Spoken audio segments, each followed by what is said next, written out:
하나님 말씀은 마태복음 10장 32절입니다. 마태복음 10장 32절. 누구든지 사람 앞에서 나를 시인하면 나도 하늘에 계신 내 아버지 앞에서 저를 시인할 것이요. 아멘. 복음의 심장 세 번째 시간, 아버지 앞에서 저를 시인할 것이요. 이러한 제목으로 말씀을 전하고 싶습니다. 예수님은 우리의 힘입니다. 실질적으로 우리에게 오늘 이 시간 힘을 주고 있습니다. 온 땅에 주님을 찬양할 수 있도록 주님은 우리에게 힘을 주십니다. 더 이상 우리는 우리 자신을 보지 말고 힘 주신 예수님을 찬양합니다. 얼마 전에 분당 우리교회 목사님 중에서 사임을 하신 후에 새로운 길을 가신 분이 유튜브를 찍었습니다. 성도들이 빗발치게 전화 왔던 것 같습니다. 유튜브를 찍어서 내가 왜 사임했는지에 대해서 소상하게 이야기를 했습니다. 어렸을 때부터 신앙의 엘리트를 걷는 후에 좋은 대학 나온 후에 장신대 나와서 결국 분당 우리교회 부목사가 되었습니다. 분당교회 우리 교회 그 부목사가 될 정도면 앞으로 자동적으로 담임 목사가 된다는 길입니다. 근데 그것을 과감하게 한번 내어치고 싶었다는 겁니다. 왜냐하면 너무나 안락하고 편안하니까. 이제는 자기가 삶의 현장에 가서 무일푼 상태에서 이렇게 살고 싶다는 겁니다. 저는 거기에 아주 격려를 보냈고 아주 참 이런 분도 있구나 이렇게 생각을 했습니다. 한편으로는 제가 만약에 있으면 이런 고민을 하고 싶습니다. 삶의 현장이 힘든 거 목사님 경험 안 해도 됩니다. 이미 다 모든 사람들은 삶의 힘든 거를 경험하고 있습니다. 지금 해야 될 거는 뭐냐면 목사님이 그런 정신을 가졌다면 차라리 그리스도의 십자가 앞에서 무너진 걸 경험하고 말씀대로 하고 아니면 예수 이름을 하루에 10,000번씩 부르본다든지 복음을 느껴보는 겁니다. 지금 성도들은 삶의 현장에서 어려움을 겪은 후에 막 치열하게 산 사람 후에 이렇게 살아서 승리했습니다. 이렇게 할 필요가 없는 이유가 모든 성도님들이 다 지금 그렇게 살아가고 있습니다. 목사님께서 교훈을 얻어가지고 이겨냅시다 이렇게 안 할지라도 지금 이렇게 살아서 이해하게 해준 사람들이 너무 많습니다.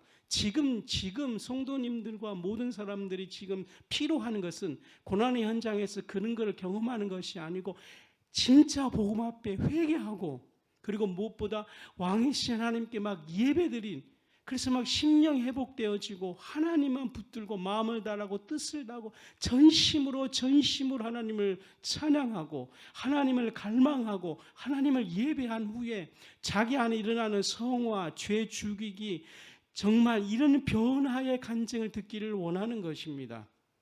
제 이야기가 틀렸습니까? 만약에 저도 진짜 가끔씩 그런 거 유혹을 받습니다. 이거 진짜 그만두고 아프리카 오지에 아무도 없는 데로 툭 떨어져서 거기서 한번 경험하고 싶습니다. 좋은 것 같지만 누차 말하지만 저 아니고도 그렇게 사업하다가 망해가지고 완전히 고난 가운데 있는 사람들이 굴곡의 의지를 가지고 일어난 분들 대한민국에 지금 찾아보면 너무 많습니다. 그런데 없는 사람이 뭐냐? 무너졌을 때에 십자가만 붙들고 일어나서 승리한 간증들이 사라져가고 있다는 겁니다. 무너졌을 때 예수 이름만 불러서 성화된 간증들이 없어지고 있다는 겁니다. 그래서 나는 오늘 주일날 여러분들에게 다른 이야기 하지 않고 예수 이름을 불렀을 때 우리 안에 힘이 오고 있다. 예수 이름을 찬양할 때 실질적으로 우리 안에서 정말 우리가 찾고자 하는 모든 보화가 있다.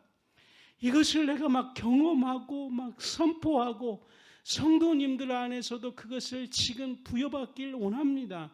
지금 일주일간 살면서 처절하게 살았지 않습니까? 그리고 그 삶 속에서 힘을 내어서 왔지 않습니까? 그것을 다시 여러분들한테 공유하고 싶은 마음이 없습니다.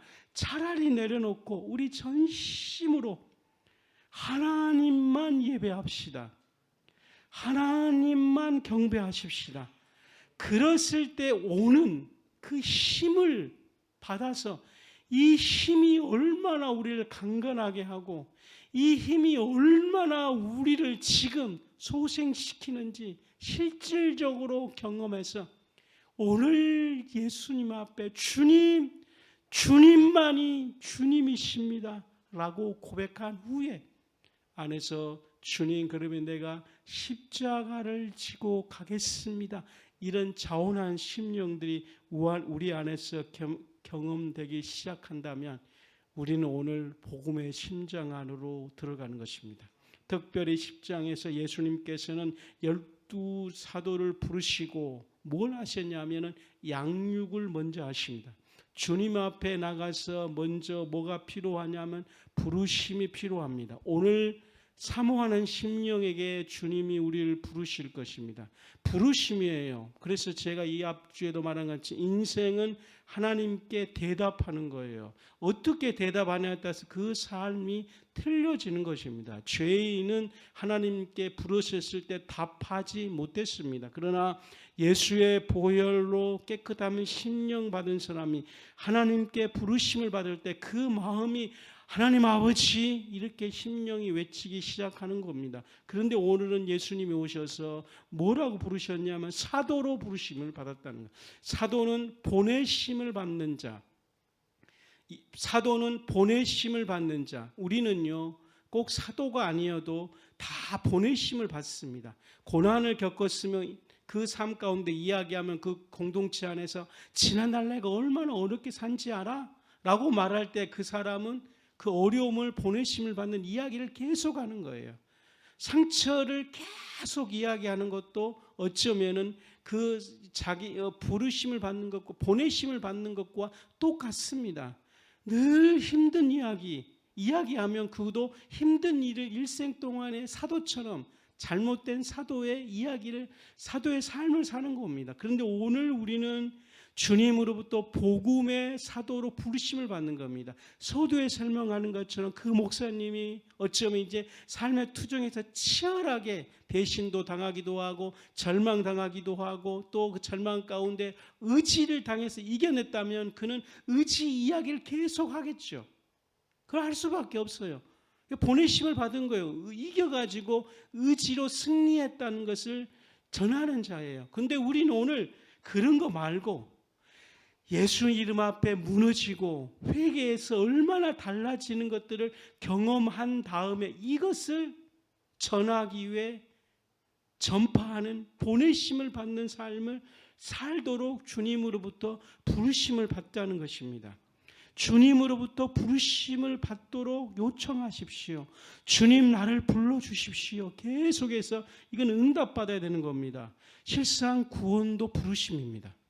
이거 꼭 명심하시기 바랍니다. 구원도 창조주 하나님께서 우리를 부르시는 것입니다. 우리가 회개하고 자복하고 내려놓고 그러면 주님께서 이미 자세가 된 사람들에게 부르시는 것입니다. 이건 완전히 타 종교하고 틀린 겁니다. 그런다고 해서 맘대로 사는 자들에게 부르시는 절대 하지 않습니다. 왜냐? 그분께서 부르신 것은 진리요 거룩하기 때문에 거짓을 부르지 않습니다. 그렇기 때문에 먼저 율법을 보내서 그를 죄를 정한 후에 회개한 후에 주님이 그를 구원으로 부르신 것입니다. 주님은 일생 동안에 계속해서 구원도 부르시고 성화도 보내시고 오늘은 12사도를 부르시는 것입니다. 만약에 나를 부르신다면, 사도처럼 부르신다면 나는 무엇을 경험하고 있다는 것입니까? 주님을 경험하고 있다는 겁니다.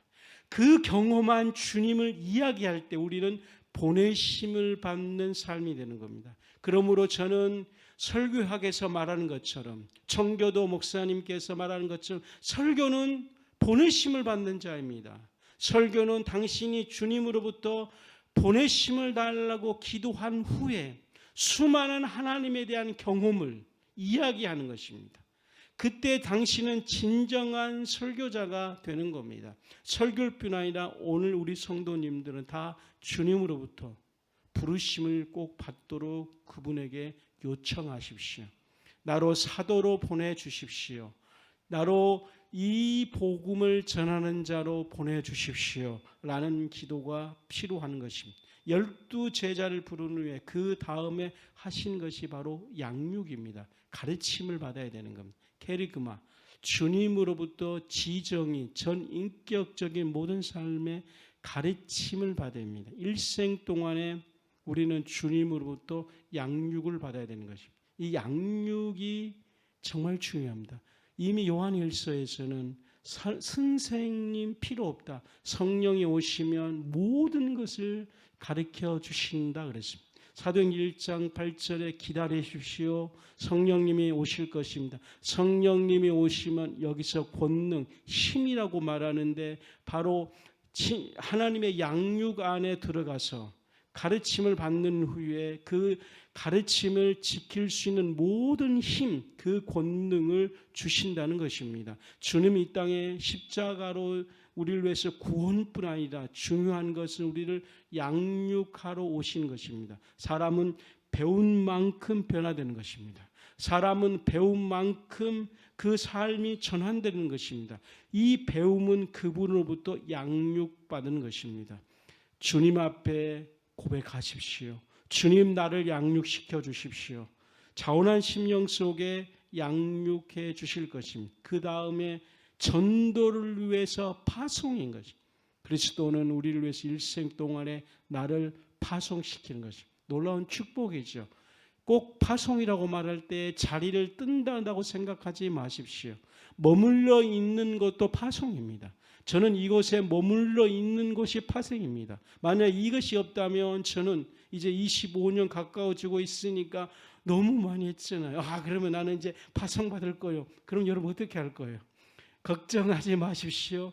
저는 파송이 바로 여기인 것입니다. 나는 파송이 장소적인 것에서 다른 곳으로 가는 것이 아니고 저는 파송을 끊임없이 인격적으로 주님께서 나를 파송하는 겁니다. 저는 파송이라는 것은 죄의 자리에 머물러 있지 아니하고 성화 자리로 가는 것이 파송이라고 생각을 갖습니다. 나는 파송이 우상 숭배하는 것이 아니고 이걸 거절하는 것, 난 이걸 파송이라고 생각을 갖습니다. 특별히 문화, 바벨론의 문화를 거절하는 것, 저는 이거 파송이라고 생각을 갖습니다. 왜냐하면 바벨론의 문화를 거부했을 때에 불이익이 당할 수 있다는 겁니다. 저는 그런데 주님이 내게 오셔서 나를 떠나라, 여기서 떠나라, 순복하는 것입니다. 떠날 때에 미래에 불안하지만 주님이 나를 파송하는 것입니다. 그러므로 떠나라고 말할 때 늘 장소적인 떠남을 말하지 말고 신앙의 파송을 받으십시오. 우리는 늘 정말로 떠나고 싶은 그 인간적인 유혹이 너무 많습니다. 왜냐하면 힘드니까. 쉽게 탁 던지고 싶어. 멋있잖아요. 내가 뭐 이거 아니면 내가 뭐 밥 못 얻어먹을잖아. 던져버린 거 시원하잖아요. 막 그 떠나면서 과장님 이렇게 뭐 멋있잖아요. 그게 파송이 아니다는 것이에요. 파송은 정반대로 거기서 네가 십자가를 지어라. 거기서 네가 순종해라. 싫은 곳에서 네가 예배자가 되라. 그러므로 파송은 주님 없이는 파송 안 됩니다. 왜냐? 힘든 곳을 감당해야 되기 때문에. 힘든 곳을 던져버린 것은 파송이 아닌 것입니다.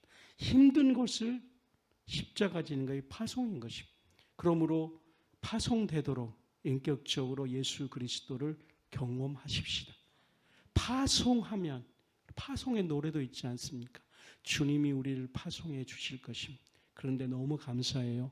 파송당하면 심는 대로 거둡니다. 바울은 말했습니다. 선을 행하되 낙심하지 마십시오. 반드시 거둡니다. 복음은 뭡니까? 선을 행하면 반드시 거둔다.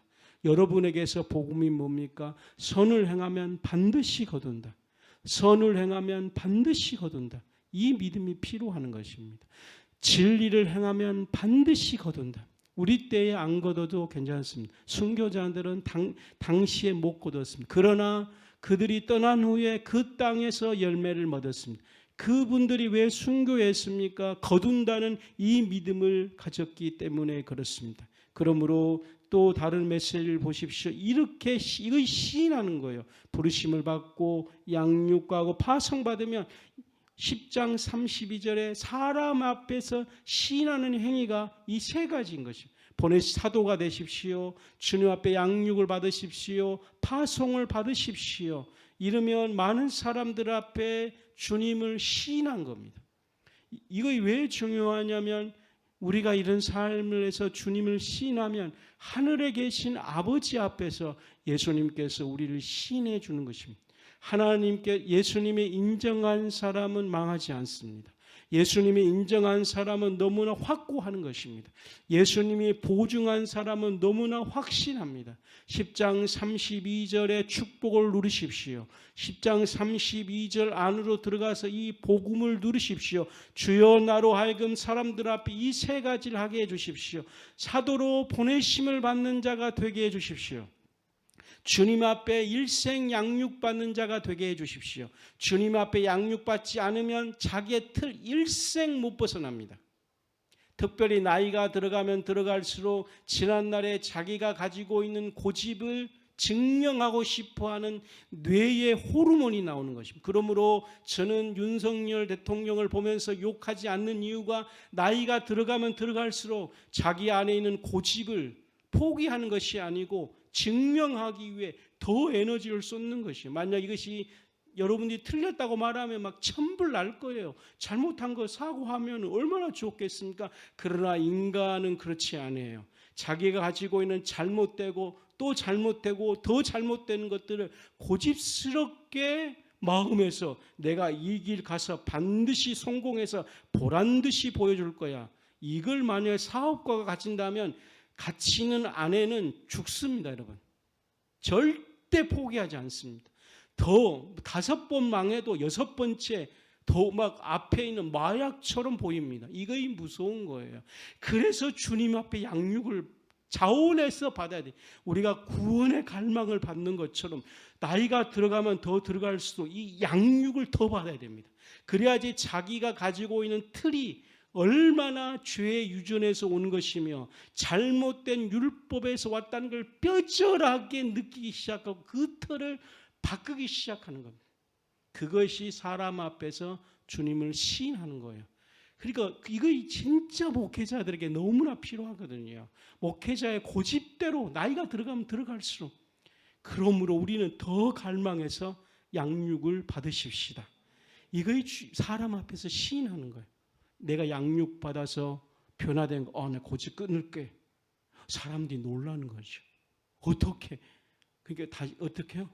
어떻게 뇌의 호르몬을 이겼습니까? 어떻게 그 생물학자는 유전자가 사람을 움직인다는데 어떻게 유전자를 이겼습니까? 어떻게 당신 가문의 DNA를 이겼습니까? 주님에게 양육받았기 때문입니다. 시인하는 거예요. 복음의 신장, 이 축복을 받으십시다.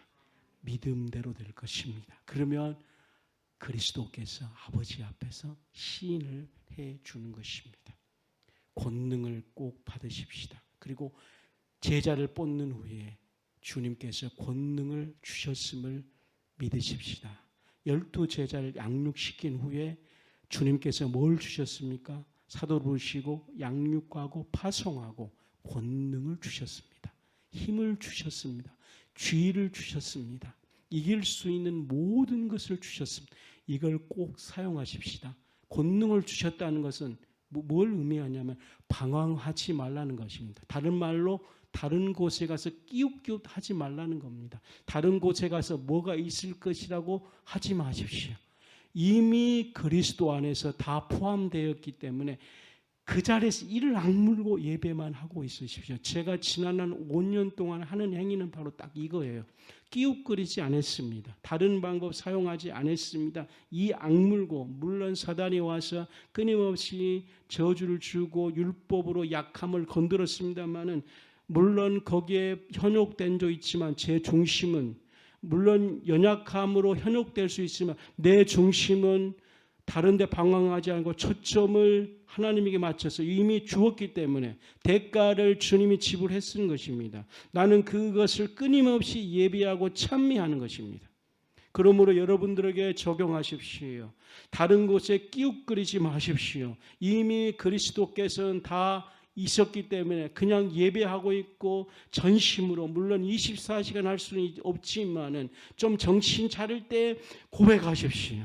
정신 차릴 때 마음을 다하십시오. 물론 정신 안 차릴 때도 고백하십시오. 고백했는데 말이 막 빗말처럼 공중에 떠다닌다. 걱정하지 마십시오. 그 고백 가운데 주께서 역사하는 것입니다. 우리 교회는 그래서 좋은 거예요. 이것을 경험하고 시인하자는 겁니다. 그러나 중요한 것이 있습니다. 견딤입니다. 16절부터 25절까지 이거 참 무서운 거예요. 견딤, 인내, 핍박을 견뎌야 됩니다. 핍박을 이겨내야 됩니다. 견딤이나 핍박. 근데 이 핍박을 견딜수록 확산된다는, 이거는 뗄 수가 없는 거예요. 핍박과 확산은 하나인 것입니다. 핍박하면 핍박할수록 순금이 되는 겁니다. 핍박하면 핍박할수록 참으면 뱀같이 지혜롭고 비둘기같이 순결해집니다. 16절을 봉독해 주십시오. 보라, 내가 너희를 보냄이 양을 이리 가운데 보낸가 같도다. 그러므로 너희는 뱀같이 지혜롭고 비둘기같이 순결하라. 여러분들 여기에 놀라지 않습니까? 왜냐하면은 사람들은 수준 있게 이야기하잖아요. 수준이 적으면 덧셈 하십시오. 초등학생, 중학교 수학에서는 조금 우약, 이걸 푸십시오. 이거 하십시오. 대학교에 가서 수학은 어려워요. 특히 공대의 수학은 더 어렵습니다. 공대 나오셨죠? 그렇죠? 수학 진짜 어렵더라고요. 그렇죠? 그렇죠. 근데 그 수준이 말하는. 근데 저는 지난날에 지혜롭고 순결하십시오. 이거 받았을 때에 저는 그냥 늘 좀 부담이었어요. 왜냐하면 육신의 한계이기 때문에. 근데 오늘 이 복음의 심장 안에서 이 주님께서 우리에게 너는 지혜롭고, 너는 그랬어요. 지혜롭고 순결하라. 이렇게 말할 때 너무나 아멘 되었습니다. 왜냐하면 당신이, 너가 나를 예배하고 있기 때문에 그 예배에서 그 샘처럼 지혜로움과 순결이 내게 막 올라오고 있기 때문에 너는 그 라인을 타고 계속해서 가라는 겁니다. 우리 보고 지혜롭고 순결한 것이 아니고 네가 그 라인을, 주님의 그 라인을 딱 붙어 있으라는 거예요. 죽게 하면 살기로. 왜냐하면 핍박당한 후에, 핍박당할 때 그분에게 막 붙어 있으라는 거예요. 핍박당할 때에 더 강하게 일사각오적인 신앙으로, 그 핍박보다 더 강한 것이 순교거든요. 그 복음을 위해 순교할 때 붙어있으면 붙어있을 수 있도록 셈에서 지혜로움과 그 순결함이, 지혜로움과 인간의 이 두 개가 모으면 되거든요. 지혜로움과 순결이 딱 마주치면, 지혜로움과 순결함이 둘이 융합하기 시작하면, 내 안에서 이 주님의 지혜로움과 순결이 오게 되면 이것이 화학 반응을 일으켜서 고집의 DNA 유체를 파괴시킬 만한 강력한 권능이 되는 것입니다. 그러므로 주님께서 주신 이 지혜로움과 순결함이 유전자를 이길 수 있는 강력입니다. 우리 안에 노인의 고집스러운 그 틀 절대 바뀌지 않거든요. 그 틀을 부서뜨릴 수 있는 강한 힘이 지혜와 순결에 오는데, 이 지혜와 순결은 나의 내면에서 오는 것이 아닙니다. 핍박할 때에 그리스도에게 붙어 있습니다. 핍박할 때에 절대적으로 여호와를 찾습니다. 그러면 샘이 되어서 내 안에서 계속 올라오기 시작하게 될 겁니다. 비둘기처럼 순결하고 뱀처럼, 조금만 내려주십시오. 뱀처럼 지혜를 갖게 될 것입니다. 오 주님, 이 날이 올 것입니다. 그리고 이것이 융합되어서 내 안에서 일어나고 있을 때에 전혀 다른 형태로 나타나기 시작하거든요. 감사의 형태로 나타나기도 하고, 자기의 의지를 꺾을 수 있는 걸로 나타나기 시작하고, 나이가 들어가면 들어갈수록 육체는 연약했지만 자기 영혼은 날마다 새로움을 느끼기 시작하게 되어지고, 전통을 고집하는 것이 아니고 주님의 새로운 물결을 보는 거예요. 나이가 들어가면 들어갈수록 자기의 고집을 펴지 않고, 정말 그렇게 한다면 진짜 인생이 좋은데 죄악이 막지만 오늘 그리스도께서는 우리에게 이렇게 역사해 준 겁니다. 그리고 지혜와 순결함이 할 때에 뭐가 임재하냐면 성령이 그에 임재하는 것입니다. 변화되지 않는 상태도 성령님께 기도하면 성령이 오지만 핍박과 연단 가운데 핍박받을 때 그래서 예수님 그래야 돼요. 할렐루야. 핍박받을 때 나는 주님을 믿습니다. 이래야 돼요. 핍박받을 때 나는 주님을 섬깁니다. 막 100번을 외쳐요. 누차 말했죠. 신앙이 올 때까지 기다리지 마십시오. 절대요. 신앙이 안 올 때 더 외쳐야지 지혜와 순결이 신앙으로 세계로 푹 빠진다는 거예요. 우린 자꾸 기다려요. 당신의 상태 하지 마요. 어차피 우리 상태는 이미 이야기했잖아요. 복음을 외치십시오. 그래서 언어를 주신 거예요. 그래서 입술을 주는 거예요. 그래서 많은 언어를 주는 거예요. 그래서 여러분들 편안할 때 언어는 몇 개 없어요. 맛있는데 그런데 힘들 때 언어들이 얼마나 많아진지 아십니까? 그러니까 평안할 때 부부 대화하면 단어가 몇 개 없어요. 사이 안 좋을 때 싸워보십시오. 단어 나열이 놀랄 정도로 나온 거예요. 그죠? 이거 경험하죠? 애 혼낼 때 단어 막 어마어마하게 나오죠. 근데 이게 왜냐면요. 보십시오. 핍박할 때, 핍박 당할 때에 정반대로 속에서 막 외쳐라는 거예요. 아멘이죠. 그래서 힘들 때에 복음을 외치시면 지혜와 순결이 오고 그 위에 성령님이 오시는 것입니다. 그리고 정말 마음을 다하여 하나님을 사랑해야 될 줄 그렇게 믿습니다. 두 번째로는 마태복음 13장 43절입니다. 마태복음 13장 43절.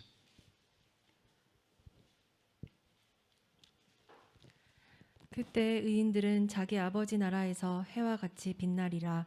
귀 있는 자는 들으라. 두 번째 메시지는 자기 아버지의 나라에서 그때에 주님의 시간이 그때이거든요. 우리는 인생에서 주님의 시간이 있어야 되는 겁니다. 영생이라는 말은 것은 주님의 시간이에요. 그러니까 내가 영생을 받았다. 사람들이 꼭 천국 간다고 생각하는데 아니에요. 영생이라는 것은 육의 생활에서 영의 생활로 완전히 탈바뀌고 틀이 완전히 바뀌는 거예요. 영역이 완전히 다른 영역으로 가는 겁니다.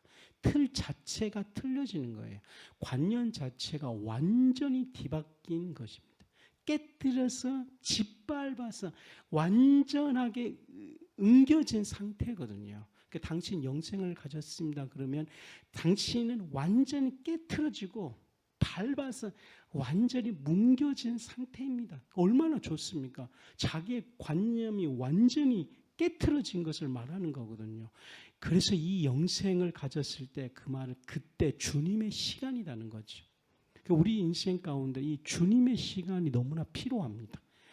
나가 완전히 깨트려지고 세상적으로는 완전히 깨트린 겨울의 상태가 되면 새로운 봄이 되어서 약동하는 것처럼 우리가 겨울이 지난 다음에 봄이 오는 것처럼 이 영생하게 되면 완전히 어둠의 겨울에서 새롭게 시작한 봄이 오는 것처럼 오늘 우리가 그때의 축복, 그러므로 복음이라는 것은 바로 영생입니다. 복음이라는 것은 완전히 내가 깨트려서 새롭게 출발하는 겁니다. 복음이라는 것은 겨울을 지나 봄이 되는 것입니다. 이와 같은 것처럼 오늘 그때입니다. 그러면 그때가 되면 전혀 새로운 차원의 사람들이 필요한데 그것이 바로 의인입니다. 의인. 하나님께 완전히 반응하는 자들이거든요. 감각 자체가 반응한 거예요. 세상은 이미 감각 자체가 죄에 반응한다 그랬어요. 너무 막 지금 모든 귀나 이런 것들이 온통 그것만 반응한 거예요. 자는 막 진짜 반응은 막 뭔가 멸망의 자식으로 가는 것처럼 가는 거 막 이미 소돔과 고모라 그래서 멸망을 향해서 막 힘을 내는 건 그 반응인 거예요. 그래서 아무리 가고 있는데 돌아오십시오 그래도 아무도 안 들리는 거예요. 근데 의인들은 너무 신기해요. 그 소리만 들리는 거예요. 돌아오십시오. 이것만 크게 들리는 거예요. 이걸 갖다가 울림이라 그런 거거든요. 큰 울림. 여러분도 울림이란 말 들었잖아요. 큰 스승이 돌아가시면 뭐라고 신문에서 쓰냐. 이 사람은 스승이고 시대의 큰 울림이었습니다. 그 말은 그분들이 한 말 하면 사람들이 마음에 감동받고 그 메시지에 푹 빠지는 거예요. 마찬가지로 의인이라는 것은 말입니다. 주님의 말씀에 울림이 되는 인생이에요. 정말 좋거든요. 그래서 여러분들 한번 울림을 받으시렵니까? 하나님께서 천지를 창조하셨습니다. 너무나 울림이 되는 거예요. 그렇죠? 어서 돌아오나. 이게 너무나 울림이 되는 거예요. 나를 믿어라. 이게 너무나 울림되는 거예요. 너에게 참 평안함을 주노라. 그래. 너 걱정하지 마라. 더 큰 울림. 너는 가서 모든 족속으로 제자를 삼아라. 너무나 울림이에요. 너는 가서 맨발로 가라. 내가 너를 책임져 주겠다. 더 큰 울림을 베드로에게. 너는 반석이라. 너무나 강력한 거예요. 그리고 더 큰 울림. 베드로야, 내 양을 먹여라. 그게 자기가 주님을 배반한 후에 자기 안 일생 부정적인 그 감각이 올라오잖아요. 그때마다 주님의 울림이 너무나 커요. 베드로야, 내가 너를 용서해. 이것이 자기 전체를 지배하는 거예요. 그것이 의인인 겁니다. 주님은 오늘 우리를 이렇게 만들어 주셨습니다. 그 의인들은 각 자기 아버지 나라에서 이 해같이 빛난다 그랬어요. 이 은혜 너무나 감사했습니다. 그리고 주님은 이렇게 이거는 다 듣는 것 아니야. 귀 있는 자만 들을 수 있는 거예요. 신앙생활은 바로 귀 있는 자가 되도록 전력을 다하는 것이. 못 들었는데요, 그 사람만 해당되는 거예요. 안 들리는데요, 자기만 손해는 거예요. 안 되는데요, 각성해야 된 것입니다. 주님의 소리가 들리도록 참된 회개가 되십시다. 그 다음 메시지입니다. 마태복음 19장 17절 세 번째 메시지 봉독해 주십시오. 예수께서 가라사대 어찌하여 선한 일을 내게 묻느냐. 선한 이는 오직 한 분이시니라. 네가 생명에 들어가려면 계명들을 지키라. 아멘. 세 번째 메시지는 생명에 들어가려면 계명을 지키라. 그리스도께서 말씀하십니다. 왜 내게 묻느냐 그랬습니다. 왜 이렇게 하셨을까요? 대답해줘도 못 알아듣기 때문에 그렇습니다. 우리 인생은 주님 앞에 대답하는 인생인데 물어봐도 모르는 사람들에게는 이렇게 말하는 거예요. 그러면 우리의 신앙은 뭐냐면 주님께서 말할 때 이해할 수 있도록. 근데 간단합니다. 주의 메시지 이해하려면 성경을 많이 읽고 그런 거 아니에요. 책을 많이 읽고 그런 것도 아니에요. 책은요, 내가 그랬죠. 제가 많이 읽어봤어요. 결국은 책을 읽어서 자신이 확장된다고 저는 보질 않아요. 저는 보기에 이미 유치원 때 결정 난다고 봐요. 너무 빠릅니다. 초등학교 때. 더 심하게. 이건 엄마 뱃속에 이미 그 조상의 유전을 받고 오는 거예요. 좀 심할 수도 있고. 아니면 3살 이내에.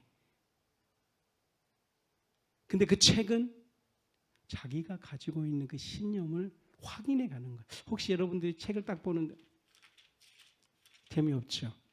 근데 이 책이 그래서 그런 거예요. 이미 자기 안에 있는 것들 얘가 다 써주면 막 보는 거예요. 그래서 신문은 독자들에게 쓸 때에 그 주필들의 주관을 쓰면 신문 안 봅니다.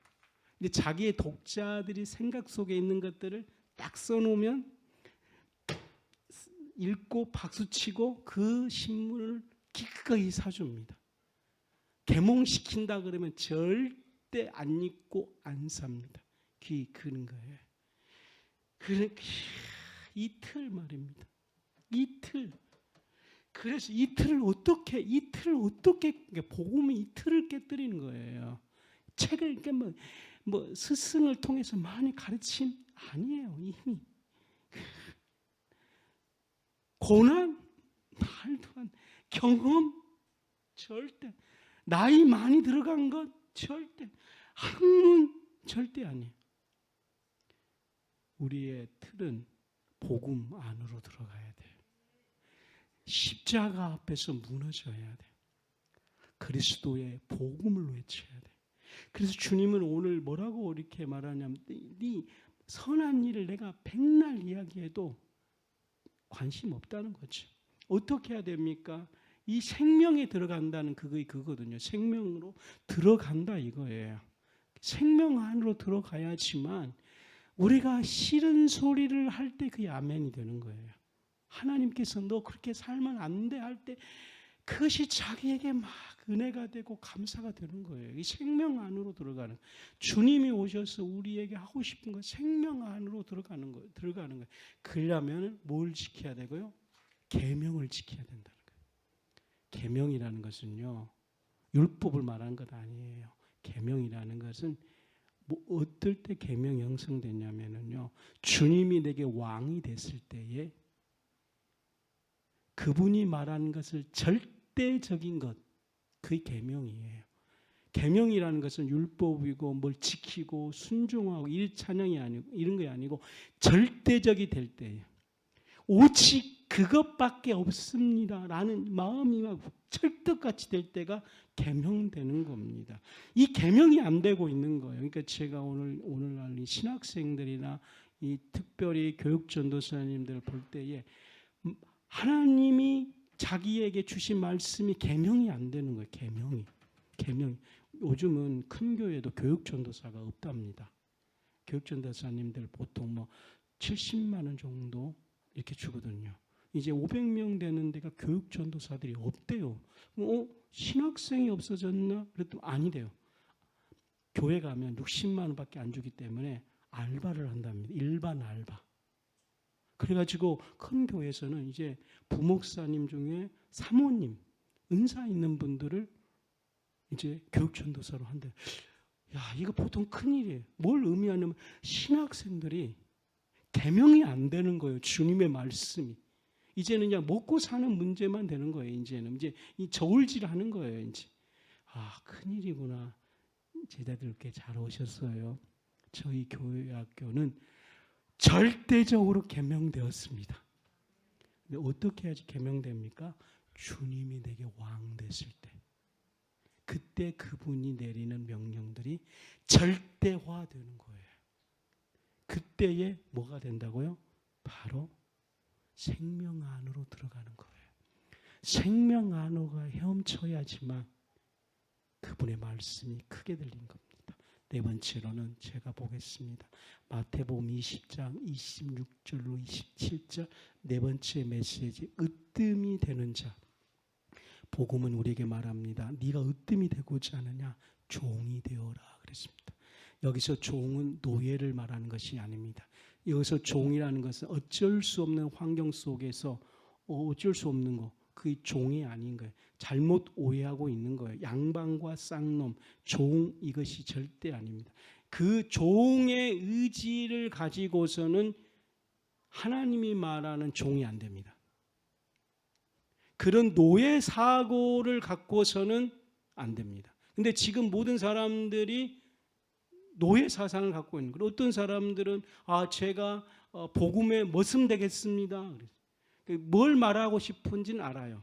그런데 성경에서 말하는 머슴과 종의 개념을 지금도 몰라서 마치 양반과 쌍놈 사이에 양반이 시킨 대로 하는 자, 그것을 종이라고 생각을 갖고 있어요. 이 사고와 사상으로는 절대적으로 종이 되지, 성경에서 말한 종이 안 됩니다. 시킨 대로 해. 뭐 군대 가려면 뭐 하려면 해. 뭐 이러잖아. 그래 군대 뭐 시킨 대로 해. 이거잖아. 그래 나는 종입니다. 그러면 시킨 대로 해야지. 시킨 대로 했다간 그 틀 일생 동안 못 바꿉니다. 여기서 말한 종은 그런 개념이 아닙니다. 이 종이 되려면은 하나님과의 엄청난 교제가 필요합니다. 슈카이나 영광이 임해야 됩니다. 여기서 종은 하나님의 영광에서 영광 안으로 들어가야 되는 겁니다. 그러므로 우리는 지금 구원받았으나 지금 종된 자가 없습니다. 뭘 몰라가지고 신학교 갔는데 그 첫 예배에 목사님들이 야, 신학생 여러분 종이 되십시오. 여러분 나중에 신학교 졸업한 후에 교회 가면 전도사 될 것인데 담임 목사님이 시킨 대로 하십시오. 종의 정신을 가지십시오. 오직 담임 목사가 시킨 대로 종이 돼야 됩니다. 나는 그런 줄 알았어요. 그래서 저는 이 노예 사고가 얼마나 무섭냐면 가정생활하는데 우리 집사람에게 당신은 목사의 종이 되십시오. 이 사고가 얼마나 무서운지. 양반과 쌍놈의 관계가 복음 때문에 그렇게 되는 거예요. 아니, 잘못된 복음 때문에, 교회 때문에, 내가 하나님을 걸어간다는 성직 때문에 우리 가정에 조선시대에 노예 사상이 들어와 본 거예요. 근데 대부분 다 그렇습니다. 왜냐? 종을 그렇게 생각하고 있었기 때문에 20몇 년 동안 그렇게 살았습니다. 시킨 대로 해 여보. 머슴이 돼. 시킨 대로 해. 생각하지 마. 생각 올 수도. 머리 없어. 당신 이제 머리 없어. 머리 없어. 그리고 어떤 목사님은 자기를 소개할 때 저는 머리 없는 목사입니다. 그리고 자기는 정광은 이름 대지 말자. 그 목사님이 머리입니다. 성도들 막 아멘을 엄청나게 하고 그렇게 고백해 주니까 막 그 목사님 막 돈을 몇 천만 원 보내주시더라고. 막 그렇게 생각. 그래서 저는 시킨 대로 하는데 생각도 안 한대요. 무서운 사고입니다. 늘 주님 만난 후에 제가 깨진 후에 고난 겪은 후에 주님의 교제 가운데 있으면서 종은 그것이 아니야. 슈카이나 영광이 임해야 되는 거야. 영광 안에서 영광 안으로 들어가야 돼. 나의 종은 율법을 받아야 되고 나의 종은 그 마음에 하나님의 법이 있어야 되는데 인간의 썩어 빠진 노예 정신을 가지고 종의 길을 걸어간다고. 종이 될 때에 틀이 없는 새로운 문화를 창조해 가는데 새로운 영역에 대단한 일을 해야 되는데 종을 가지고 그 일을 해간다고? 쉽게 말하면 5차원 사역을 해가야 되는데 다시 말합니다. 여러분 종이 되십시오. 이 말은 썩어 빠진 노예 사고에서 생긴 그 문화가 1차적이거든요. 1차 갑질하고 그게 종의 문화거든요. 그런데 이 복음을 깨달은 후에 그건 더러운 것입니다. 해가지고 노예 해방 운동하고 그게 어디서 올라왔습니까? 그런 의지가 영광 안으로 들어가 보니까 내가 이런 일에 혁명하겠다. 나는 이 일에 헌신하겠다. 이것이 복음의 종이에요. 그걸 깨달은 후에 이제 머슴하지 마십시오. 당신은 이제 우리 집안의 노예 종에서는 완전히 졸업.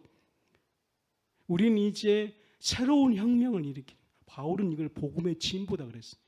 1차원적인 삶에서 3차원 되면 얼마나 편안하고 번영이 오는 것입니까? 그러면 나는 이 3차원의 그 문화를 만들기 위해 힘쓰고 에너지 쏟고 모든 걸 전력을 하겠습니다. 땀 흘리겠습니다. 그러면 4차원은 3차원의 그 세계 창조적인 아이디어를 갖지 못한 그걸 못 보는 거예요. 근데 그거를 볼 수 있는 것이 영광 안에서 영광 안으로 들어가는 겁니다. 이 일에 헌신하는 종이 되십시오. 그래야지만이 으뜸이 되는 겁니다. 진짜 아멘 해주십시오. 우리 지금까지 전부 다 1차원의 사단이 만들어 놓은 양반과 싼 놈의 저주 문화의 종이 되었습니다. 그 종으로 살간 으뜸되지 못하고 도리어 멸망해서 멸망으로 되는 것입니다. 슈카이나 영광이 오도록 하나님께 봉헌하십시다. 그래서 우리 주님께서 우리는 봉헌할 시간을 주셨습니다. 믿음으로 봉헌하십시오. 헌신하십시오. 슈카이나 영광이 임합니다. 영광 안으로 들어가야지만 양방인과 쌍놈 상태의 종이 아니라 진정한 하나님의 종이 되는 겁니다. 이 종이 올 때에 우리의 삶 속에 새로운 혁명이 되는 겁니다. 저는 여러분들에게 혁명군이라 말하고 싶습니다. 그래서 여호수아에게 가나안 땅을 점령하라, 그 문화를 타파하라, 그 종의 문화를 깨트리는 그런 용사가 되어라. 다시 마태복음 20장 26절 마지막으로 27장 읽어주시기 바랍니다. 너희 중에는 그렇지 아니하니 너희 중에 누구든지 크고자 하는 자는 너희를 섬기는 자가 되고 너희 중에 누구든지 으뜸이 되고자 하는 자는 너희 종이 되어야 하리라. 으뜸이 되고자 하는 자는 종이 되어야 되는데, 종은 복음 안으로 들어가 하나님과 교제할 때에 종이 되는 것입니다. 제가 여러분들의 종이 되려고 합니다. 그래서 오늘도 열심히 하나님을 갈망합니다. 열심히 하나님을 예배합니다. 열심히 예수 이름을 부르겠습니다.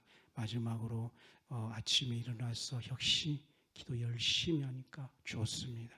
그래서 마음에 예수님을 막 품고 왔습니다. 설교하는 목사 아닙니다. 예수 앞에 굴복하는 목사입니다. 마음을 다하고 뜻을 다하여 주님을 사랑하는 목사입니다.